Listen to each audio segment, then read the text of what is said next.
Nebraska, autumn 1972. Deputy Samuel Harlow had spent most of his nights patrolling the quiet roads of Sheridan County.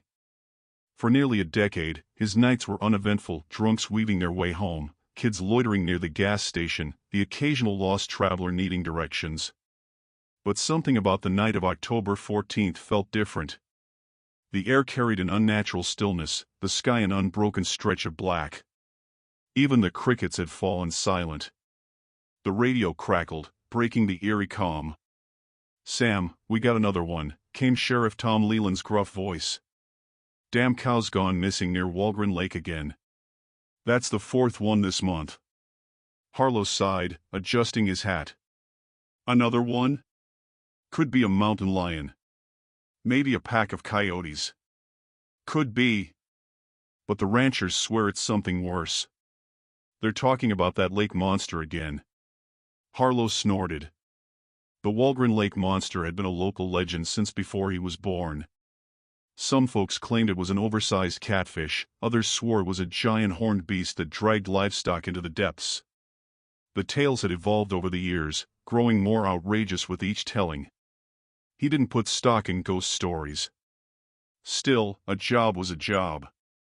"All right, I'll check it out." The drive to Walgren Lake was an isolated, moonlit crawl through the Nebraska prairie.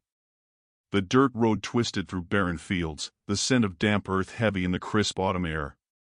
As Harlow approached the lake, his headlights illuminated the jagged silhouette of the barren trees along the shoreline.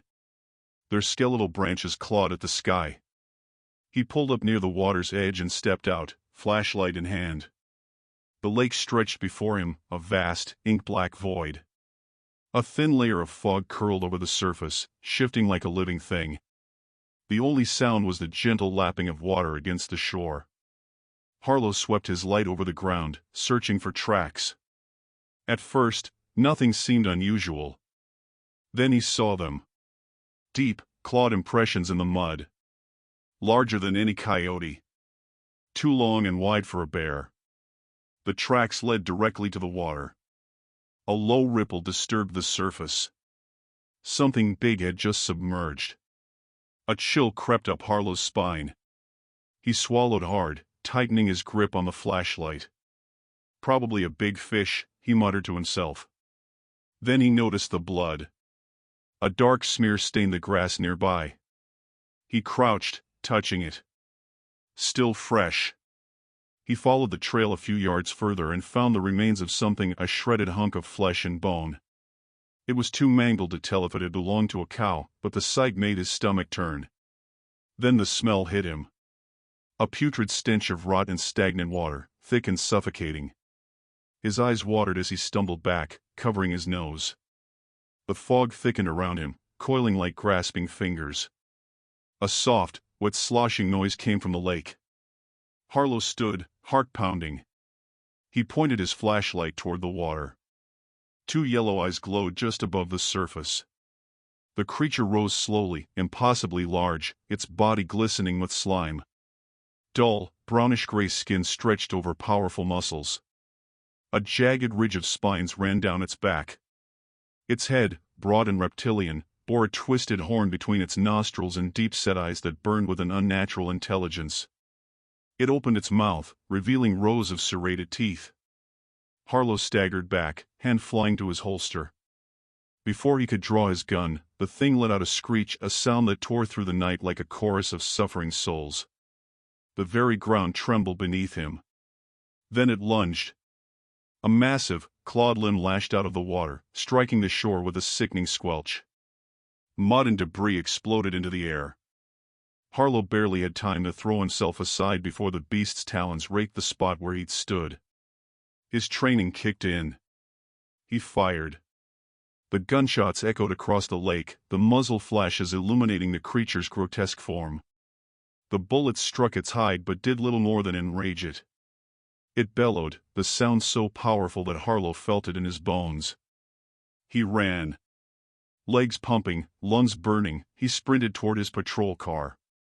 The ground trembled as the beast dragged itself onto the shore, its massive form blotting out the stars. Another gunshot rang out, this time from behind him. Sheriff Leland. The old man stood by his truck, shotgun in hand, eyes wide with horror. He fired again. The creature flinched but kept advancing, its bulk cutting through the fog like a nightmare-given form. "Move!" Leland bellowed. Harlow reached the patrol car, diving inside. Leland scrambled in after him, slamming the door just as the monster's claws scraped against the metal. The car rocked violently.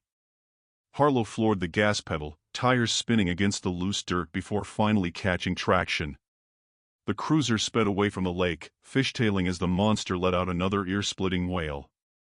In the rearview mirror, Harlow saw it retreating, slinking back into the water like a phantom of the deep. The mist swallowed it whole. Neither man spoke until they reached town. They sat in silence, hands shaking, the weight of what they had seen pressing down on them. "What the hell was that?" Harlow finally rasped. Leland exhaled slowly, rubbing his face. "Something that shouldn't exist. They never filed a report. Who would believe them?" But the missing livestock stopped after that night. And neither man ever returned to Walgren Lake. The legend, however, continued to grow. And every so often, on nights when the fog rolls in thick and heavy, the locals swear they can still hear it, a low, guttural growl rising from the depths, waiting for its next victim.